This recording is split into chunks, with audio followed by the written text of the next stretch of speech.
અમે અત્યારે હવે કોડીનારમાં આવી ગયા છે રિપેરિંગ માટે. એક જગ્યાએ રિપેરિંગ હતું, વોશિંગ મશીન છે ટોપ લોડ 7.5 kgનું છે. એ મશીનમાં હિંદેડ હવે બધું વાયરિંગ કાપી નાખ્યું. તો આવીને બધું ચેક કર્યું. મશીનમાં પ્રોબ્લેમ એવી હતી કે મશીન રન નહોતું થતું. એને ચાલુ કરવા માટે આપણે અત્યારે અહીંયા કોડીનાર કિરણ સુપર માર્કેટની ત્યાં આવી ગયા છે નિતિનભાઈના ઘરે. તો બના રહ્યો મારા વિડીયોમાં, જોતા જાઓ કઈ રીતના રિપેરિંગ કરવું પડે ને.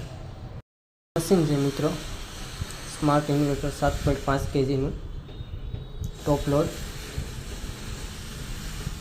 એટલે પ્રોબ્લેમ હતી કે ડ્રમ રોટેટ નથી થતો. પાવર તો બતાવે છે, હાલ અત્યારે ડ્રમ રોટેટ થતો જાય છે, જોઈ શકો છો. ને આ બધીમાં વાયર ડેમેજ કરી નાખ્યા હતા. આપણે એમાં નવું વાયરિંગ કરી નાખીએ.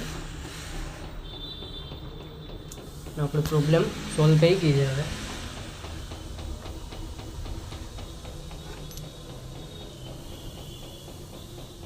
જોઈ શકો છો મિત્રો, અત્યારે સ્પિન મોડમાં ફૂલ મોડમાં ચાલુ છે. ક્યાંય પણ ચેક કરવા જાઓ મશીન તો પહેલાં જોઈ લેવાનું કે ફોલ્ટ શું છે.